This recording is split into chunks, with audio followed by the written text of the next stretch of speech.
बिस्मिल्लाहिर्रहमानिर्रहीम। अस्सलाम वालेकुम बेटे, उम्मीद है आप सब लोग खैरियत से होंगे। आज हम नाउन्स और प्रोनाउंस के साथ हैं अपने क्रैश सीरीज के टेस्ट 3 पे और स्टार्ट करते हैं क्वेश्चन नंबर 51 से। दीज, अब जैसे ही हम दीज का वर्ड पढ़ते हैं ना तो हमें फौरन समझ में आती है कि इसके बाद आने वाला जो नाउन है वो किसमें होना चाहिए, प्लूरल में। अब जब हम प्लूरल पढ़ेंगे तो आपको पता है कि इंडेक्स प्लूरल नहीं होता बल्कि इंडेक्स सिंगुलर होता है और वर्ड हमारे पास इंडिसेस प्लूरल होता है। जब इंडिसेस प्लूरल होता है तो हमारे पास वर्ब भी प्लूरल आना चाहिए। तो हम किसी सूरत भी इंडिसेस के साथ हैज नहीं लिख सकते बल्कि हमें क्या लिखना होगा, these indices have. Correct option हमारे पास कौन सा होगा, चार्ली। दीज के बाद आने वाला प्लूरल होना चाहिए और उस प्लूरल के अकॉर्डिंगली हमें वर्ब लिखना है। तो हमारा करेक्ट ऑप्शन क्या चलेगा, चार्ली। उसके बाद है 52, द ब्रिज डैश। अब जब बात ब्रिज की हो रही है, ह्यूमन बीइंग की नहीं हो रही, तो आप अच्छे तरीके से समझ सकते हैं कि हम ह्यूमन बीइंग के लिए, हम ब्रिज के लिए कभी हु का या होम का वर्ड यूज नहीं करते। हम हुज का वर्ड ब्रिज के लिए जरूर यूज कर सकते हैं, लेकिन हम तब यूज करेंगे जब हम उसकी पोजेशन बता रहे होंगे। अब हम पोजेशन तो बता नहीं रहे हैं तो इसका मतलब हम हुज का वर्ड यूज नहीं कर सकते। हमें कौन सा वर्ड यूज करना होगा, डैट का। और जब बात हो रही है हु, होम या हुज की, तो ये बात आप अच्छे से समझते हैं कि ये तीन वर्ड हम यूज करते हैं किसके लिए, ह्यूमन बीइंग के लिए। जब आप ह्यूमन बीइंग को सब्जेक्ट के तौर पर ट्रीट कर रहे होंगे तो आप हु का वर्ड यूज करेंगे। जब आप उनको ऑब्जेक्ट के तौर पर ह्यूमन बीइंग को यूज कर रहे होंगे तो होम का वर्ड यूज करेंगे। और जब आप उसकी पोजेशन बता रहे होंगे तो देन आप कौन सा वर्ड यूज करेंगे, हुज का वर्ड यूज करेंगे। लेकिन आप नॉन लिविंग थिंग के लिए हु या होम का वर्ड यूज नहीं करते और हुज का वर्ड आप नॉन लिविंग के लिए जरूर यूज करेंगे। लेकिन जहां पर आप बता रहे होंगे पोजेशन, जो कि हम यहां पर नहीं बता रहे, तो हमारे पास करेक्ट ऑप्शन बेटे कौन सा चलेगा, अल्फा। उसके बाद है बेटे हमारे पास question 53, the girl dash be dropping finally. अब यहां पर 2 3 4 बातें होंगी जो हमने देखनी है। पहली बात यह है कि हाँ, यहां पर हुज आएगा या होम आएगा। तो याद रखेंगे, अभी जैसे मैं बात कर रहा था आपके साथ कि जहां पर हमने पोजेशन बतानी होती है ना किसी चीज की, तो पोजेशन बताने के लिए हम कौन सा वर्ड यूज करते हैं, हुज का। और जहां कहीं पर हमें यह बताना होता है कि हमने ह्यूमन बीइंग को ऑब्जेक्ट के तौर पर ट्रीट करना है, तो वहां पर हम कौन सा वर्ड यूज करेंगे, होम का।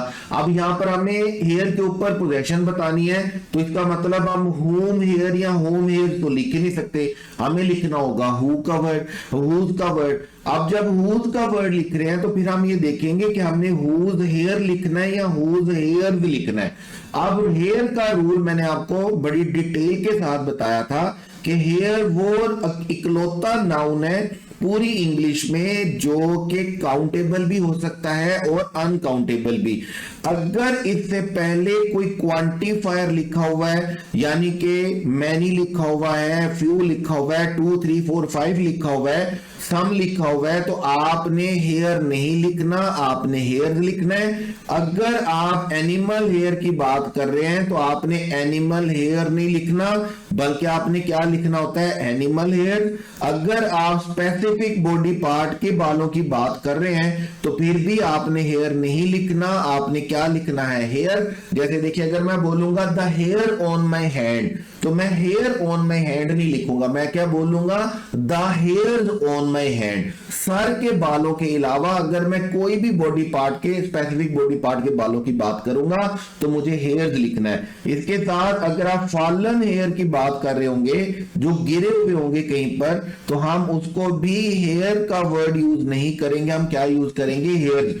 ये 4 कंडीशंस हैं जहां पर हम इसके साथ एस का एडिशन करते हैं और एस का एडिशन करने के बाद डेफिनेटली हम इसको किसके तौर पर ट्रीट करेंगे, प्लूरल के तौर पे। लेकिन अगर ये 4 कंडीशंस नहीं है, सेंटेंस में सिर्फ हेयर का वर्ड लिखा हुआ है, तो हम इसके साथ एस का एडिशन नहीं करेंगे और इसको ट्रीट भी किसके तौर पर बेटे करेंगे, सिंगुलर के तौर पे। तो यहां पर अगर हम हेयर का वर्ड देखें तो ना क्वांटिफायर लिखा हुआ है, ना स्पेसिफिक बॉडी पार्ट है, ना ही उसको हम बोलेंगे कोई सर के अलावा कोई स्पेसिफिक बॉडी पार्ट के बालों की बात है, ना गिरे हुए बालों की बात है, तो हम क्या बोलेंगे, द गर्ल हुज हेयर्स नहीं होगा, बल्कि हमें क्या लिखना होगा, हुज हेयर, और हेयर की वजह से हमें क्या लिखना होगा, हैज। तो हमारा करेक्ट ऑप्शन बेटे कौन सा चलेगा, डेल्टा। उसके बाद हमारे पास question 54, the man dash the police. अब जैसे ही हम मैन का वर्ड पढ़ते हैं तो एक बात तो तय होगी कि डैड तो किसी सूरत नहीं आ सकता, हम ह्यूमन बीइंग के लिए डैड का वर्ड यूज नहीं करते। फिर हमने ये देखना है कि हम उसको सब्जेक्ट के तौर पर, और विच का वर्ड भी नहीं आ सकता, चार्ली ऑप्शन में विच लिखा हुआ है जो कि हम ह्यूमन बीइंग के लिए यूज नहीं कर सकते। फिर हमने हुज या हुम में से ये देखना है कि हम उसको पोजेशन के लिए लिख रहे हैं या ऑब्जेक्ट के तौर पे लिख रहे हैं। तो सेंटेंस चलता है, the man dash the police are trying to find, वो आदमी जिसे पुलिस तलाश करने की कोशिश कर रही है। अब पुलिस उसको तलाश कर रही है, ना कि वो पुलिस को तलाश कर रहा है, और हम किसी चीज के ऊपर उसकी पोजेशन भी नहीं बता रहे, तो हम उसको सेंटेंस में ट्रीट कर रहे हैं किसके तौर पर, ह्यूमन बीइंग को ऑब्जेक्ट के तौर पे। तो हम इसके लिए क्या लिखेंगे, हुम। हम पोजेशन नहीं बता रहे, इसलिए हम इसके लिए हुज का वर्ड यूज नहीं कर सकते। उसके बाद है हमारे पास 55, द टीम मेंबर्स हग्ड। जब मेंबर्स की बात हो रही है ना, मेंबर्स की, और हमें तादाद नहीं बताई गई, जब हमें दो की तादाद बताई गई होती ना, तो फिर हम क्या लिखते, ईच अदर। लेकिन जब मेंबर्स की बात हो रही है, दो की बात नहीं हो रही, प्लूरल की बात हो रही है, तो इसका मतलब ऑब्वियसली दो से ज्यादा की बात हो रही है। और जब दो से ज्यादा की बात हो रही हो, तो फिर हमारे पास करेक्ट ऑप्शन एक दूसरे के लिए कौन सा होता है, वन अनदर। दो के लिए हम ईच अदर यूज करते हैं, जो कि यहां पर किसी सूरत भी एक्सेप्टेबल नहीं है, और बोथ और ऑल यहां पे सेंटेंस को मुकम्मल करने के लिए सूटेबल नहीं है। तो यहां पर हमारे पास करेक्ट ऑप्शन कौन सा चलेगा बेटे, अल्फा। उसके बाद है 56, जीना's फादर promised टू बाय। जब हम जीनास की बात कर रहे हैं तो डेफिनेटली फेमिनिन साउंड करता है, फेमिनिन लिखेंगे, और हर सेल्फ नहीं लिखेंगे, बल्कि क्या लिखेंगे, हर। जब हम उसको ऑब्जेक्ट के तौर पर ट्रीट कर रहे हैं तो हम उसे ऑब्जेक्ट कंप्लीमेंट के साथ मुकम्मल करेंगे। हम शी नहीं लिखेंगे, हर्स नहीं लिखेंगे, हर सेल्फ नहीं लिखेंगे। हमारा करेक्ट ऑप्शन बेटे कौन सा होगा, हर होगा। बिलीव मी, ये जो प्रोनाउन का क्वेश्चन होता है ना पेपर में, ये सबसे आसान तरीन क्वेश्चन होता है आपके पेपर का, और दुआ करें कि आपके पेपर में सबसे ज्यादा क्वेश्चन किसके हो, प्रोनाउन के। बल्कि अगर मैं कहूं कि मेरी तो दुआ होगी कि बेटी और बेटियों के सारे पेपर में 180 के 180 एमसीक्यू जो इंग्लिश के नहीं भी है ना, वो भी प्रोनाउन के बन जाए। बहरहाल ऐसा हो नहीं सकता, अनरियल सी दुआ है, ये तो पूरी नहीं हो सकती। तो यहां पर हमारे पास क्या है, हर। उसके बाद हम आगे चलेंगे 57, द टू गर्ल्स। जब बात ही टू गर्ल्स की हो रही है तो इसका मतलब हमारा सब्जेक्ट क्या चल रहा है, प्लूरल, और हमें प्रोनाउन भी क्या चाहिए, प्लूरल। तो प्लूरल में हम हर सेल्फ तो लिख ही नहीं सकते, देयर हमें हमारा सेंटेंस मुकम्मल नहीं कर सकता। देम, हम the two girls looked at them in the mirror तो नहीं होगा, बल्कि क्या होगा, themselves in the mirror. Correct option हमारे पास कौन सा चलेगा, बीटा। उसके बाद है you to look after dash. अब जब बात टू की हो रही है तो इसका मतलब हम प्लूरल की बात कर रहे हैं, और आप जानते हैं कि यू के हमारे पास दो केसेस होते हैं। अगर आप सिंगुलर लिख रहे हैं तो आप योर सेल्फ लिखेंगे, और अगर आप प्लूरल के लिए बात कर रहे हैं तो आप योर सेल्फ लिखेंगे। जैसे यहां पर हम यू टू की बात कर रहे हैं तो इसका मतलब प्लूरल की बात हो रही है, तो हम योर सेल्फ नहीं लिखेंगे, बल्कि हमारा करेक्ट ऑप्शन कौन सा होगा, योर सेल्फ। देम सेल्फ और योर सेल्फ तो यहां पे सूटेबल ही नहीं है, तो हमारा करेक्ट ऑप्शन क्या चलेगा, चार्ली। उसके बाद है to dash did mister ten. अब पहली बात तो यह है कि जब मिस्टर टेन की बात हो रही है तो विच का वर्ड हम यूज नहीं कर सकते, क्योंकि ये वर्ड हम ह्यूमन बीइंग के लिए यूज नहीं करते हैं। अगली बात यह है कि जब हम टू के वर्ड को पढ़ेंगे तो रूल याद रखेंगे आप कि प्रेपोजिशन के बाद जब भी कोई प्रोनाउन आता है तो प्रेपोजिशन के बाद हमेशा हमने ऑब्जेक्टिव केस लिखना होता है, जो कि क्या है हमारे पास, होम।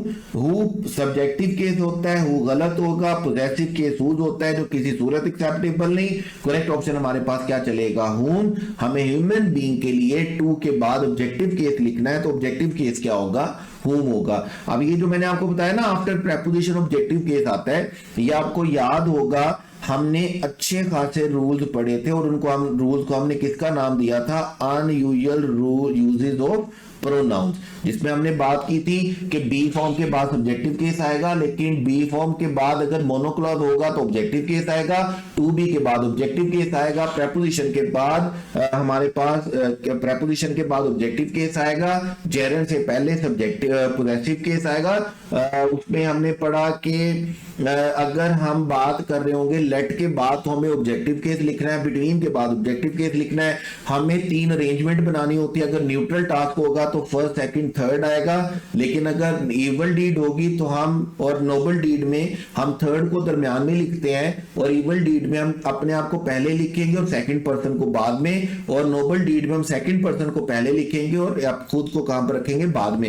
ये सारी बातें हमने पढ़ी थी बेटे किसमें, अनयूजुअल यूजेस ऑफ प्रोनाउंस में।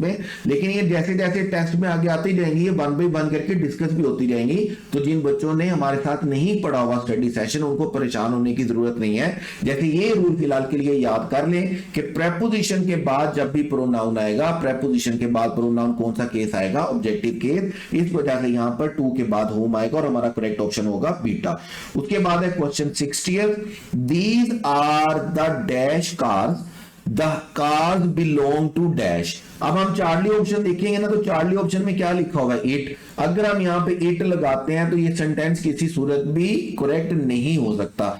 इसका मतलब हमें देम के साथ जाना, और जैसे ही हम देम लिखते हैं हमें पता चल जाता है कि हम प्लूरल नेबर्स की बात कर रहे हैं। जब प्लूरल नेबर्स की बात कर रहे हैं तो फिर हमारे पास जो अपोस्ट्रोफी आएगा, वो अपोस्ट्रोफी हम ऐसे नहीं लिखेंगे, बल्कि हम पहले एस लिखेंगे, और एस लिखने के बाद हमें क्या करना होगा, जस्ट अपोस्ट्रोफी का साइन बनाना होगा। हमें एक्स्ट्रा एस लिखने की जरूरत नहीं है। तो नेबर नहीं हो सकता, और नेबर सिंगुलर वाला नहीं होगा बल्कि प्लूरल वाला होगा। तो करेक्ट ऑप्शन बेटे हमारे पास कौन सा चलेगा, करेक्ट ऑप्शन इज बीटा। और डेल्टा भी हमारे पास किस वजह से गलत होगा, सिंगुलर नाउन की वजह से। उसके बाद है हमारे पास 61, द पेन इजंट डैश। जब हम किसी चीज पर पोजेशन बता रहे होते हैं तो हमें या तो पोजेसिव एडजेक्टिव लिखना होता है या पोजेसिव प्रोनाउन लिखना होता है।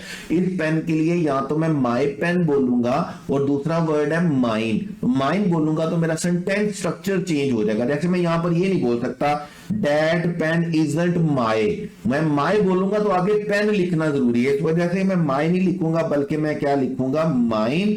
और सेकंड भी क्या होगा, mine is a green one. Correct option आपके पास बेटे कौन सा चलेगा, चार्ली। माय माय के साथ नहीं हो सकता, ही के साथ नहीं हो सकता, और आई मी के साथ ये सेंटेंस मुकम्मल नहीं हो सकता।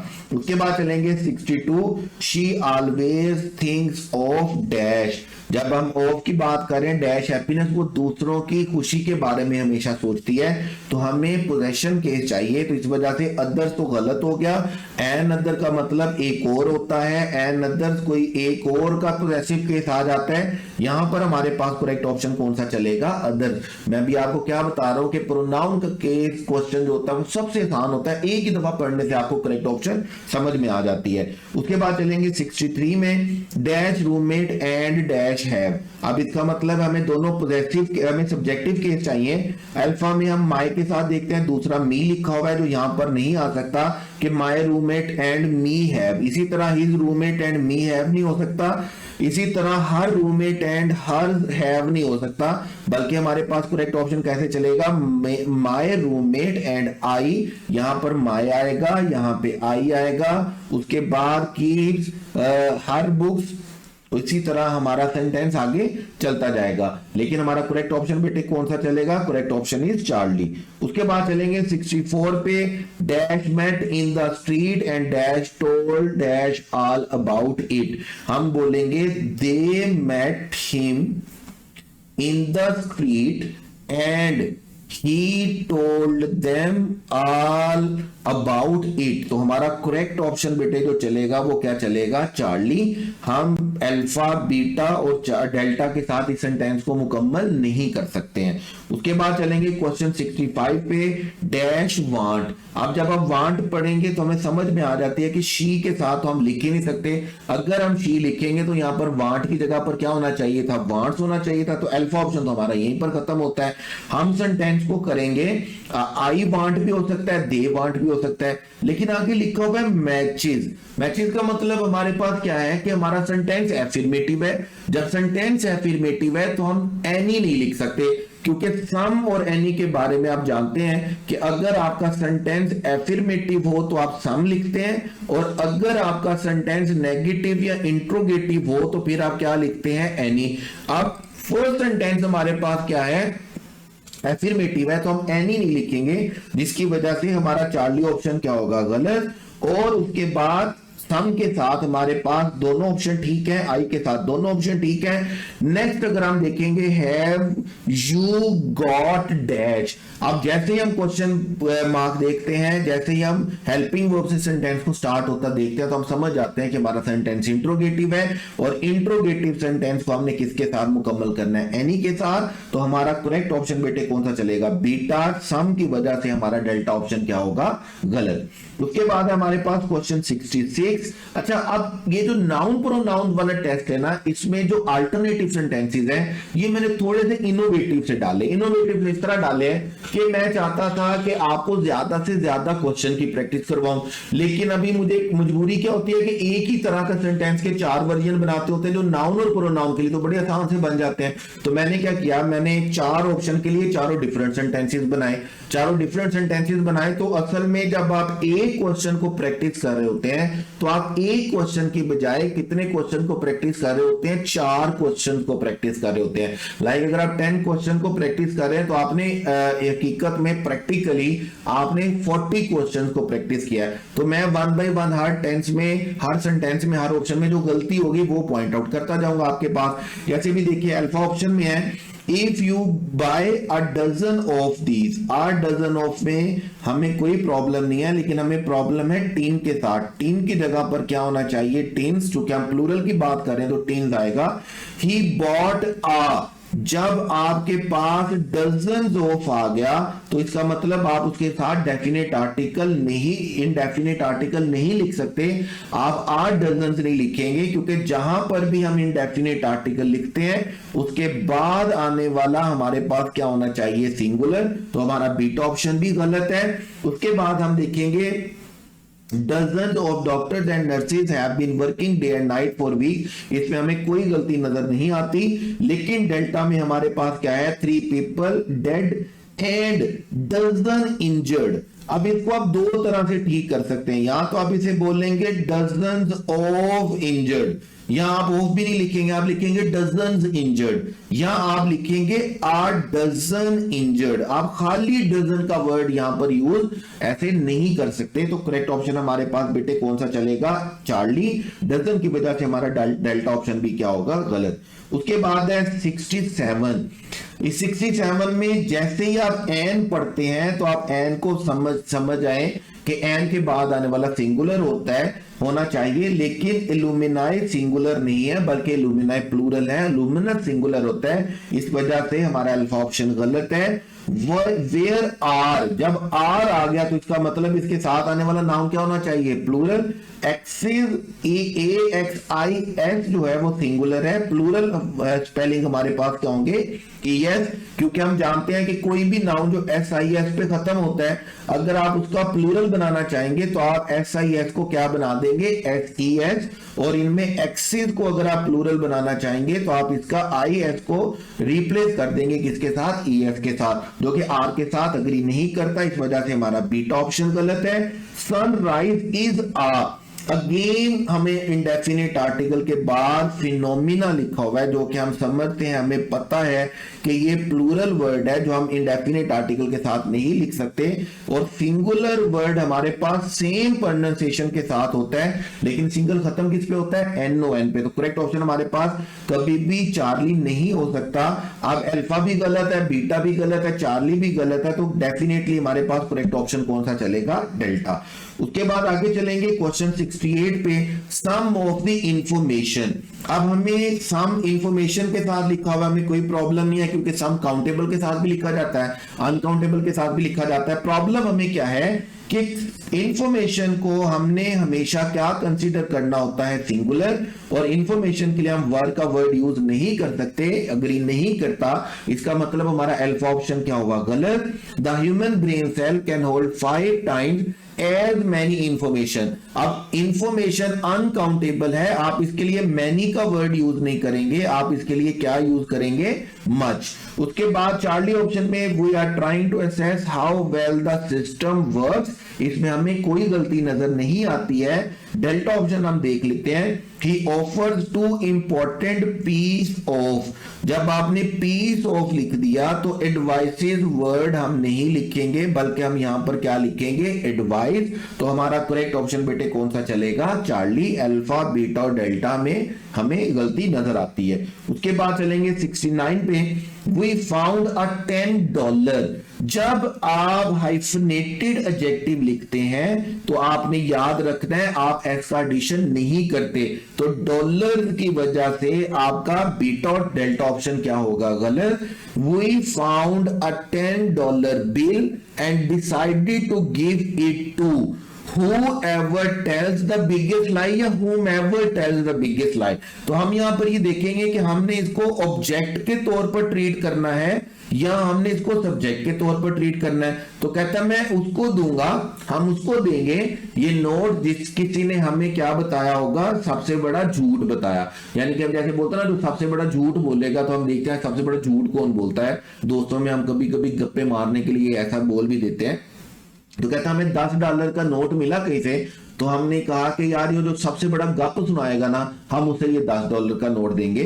तो गप सुनाने वाले को हम डेफिनेटली सब्जेक्ट के तौर पर ट्रीट करेंगे, ऑब्जेक्ट के तौर पर ट्रीट नहीं करेंगे। तो करेक्ट ऑप्शन बेटे हमारे पास कौन सा रहेगा, अल्फा। उसके बाद है question 70, every one of the film. जब आप एवरी वन बोल रहे हैं तो डेफिनेटली आप इसको सिंगुलर ट्रीट करेंगे, इज आएगा, आर आप किसी सूरत में नहीं लिख सकते।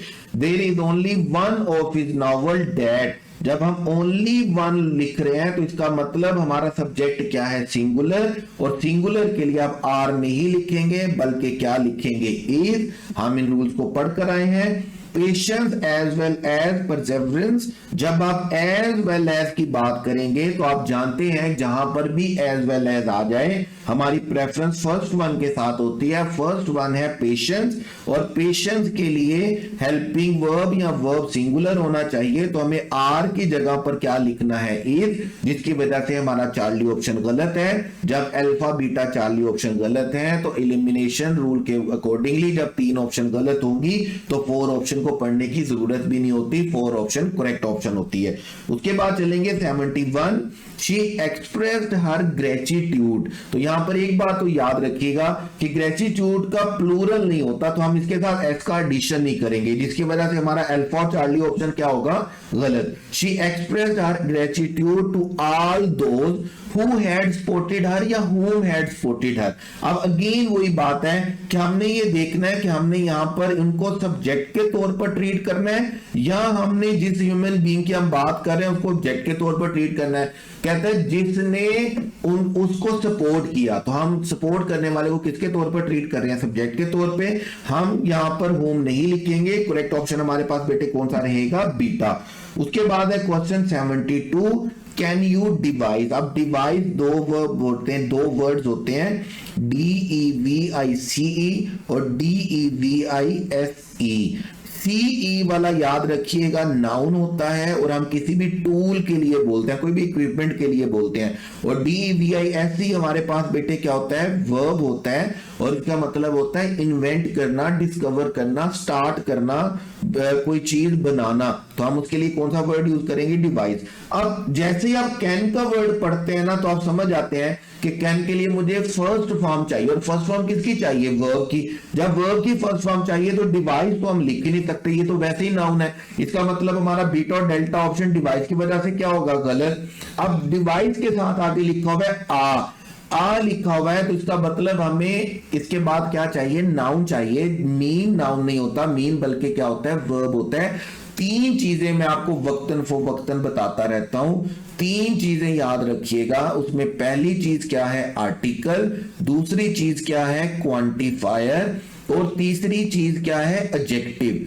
इन तीन चीजों के बाद आने वाला वर्ड हमेशा क्या होगा, नाउन होगा, याद रखिएगा। जैसे यहां पर मैं जैसे ही इंडेफिनिट आर्टिकल पढ़ता हूं ना, तो मुझे समझ आ जाती है कि इंडेफिनिट आर्टिकल के बाद आने वाला वर्ड क्या होना चाहिए, नाउन होना चाहिए। अब मीन नाउन नहीं होता, मीन क्या होता है, वर्ब होता है, मीन्स नाउन होता है। तो मेरा करेक्ट ऑप्शन बेटे यहां पे कौन सा चलेगा, अल्फा।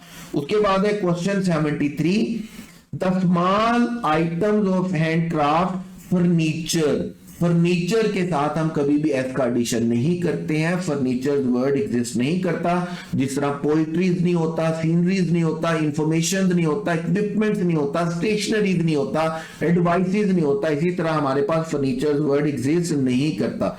उसके बाद है बीटा ऑप्शन, ही इज बाइनेकुलर। जब हम बाइनेकुलर देखते हैं तो आप समझते हैं कि ये उन ऑब्जेक्ट में से एक है जो सिंगुलर होते हैं लेकिन हम उनको प्लूरल ट्रीट करते हैं। ग्लासेस आर होता है, बाइनेकुलर आर होता है, सीजर्स आर होता है। तो हम यहां पर फर्स्ट फॉर्म लिखेंगे, हम उसके साथ एस का एडिशन नहीं करेंगे। पास्ट में लिख रहे हैं तो आपको सिर्फ ले लिखना, आपको लेज नहीं लिखना। उसके बाद है she knitted him 10 pairs of. जब आपने 10 पेयर्स लिख दिया तो आप सॉक का वर्ड यूज नहीं करेंगे, आपको कौन सा वर्ड यूज करना है, सॉक्स का। उसके बाद हमारा अल्फा बीटा चार्ली गलत होने के बाद डेफिनेटली हमारा करेक्ट ऑप्शन कौन सा रहेगा, डेल्टा। उसके बाद आप देखिए, अब हर सेंटेंस में डिफरेंट रूल की बात कर रहे हैं ना, तो जब आप एक क्वेश्चन को पढ़ रहे हैं तो बेसिकली आप 4 क्वेश्चन को प्रैक्टिस कर रहे हैं।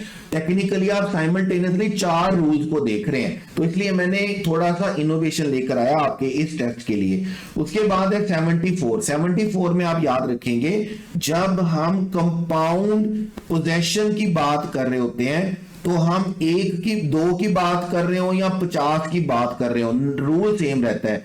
या तो आप अपॉस्ट्रोफी एस लगाएंगे लास्ट में, चाहे आप 2 की बात कर रहे हैं। जैसे अगर मैं बात कर रहा हूं ए एंड बी, तो मैं अपॉस्ट्रोफी यहां तो लगाऊंगा लास्ट में। मैं 2 की बात कर रहा हूं, 2 से ज्यादा की बात कर रहा हूं, तो या मैं अपॉस्ट्रोफी लगाऊंगा सबके साथ।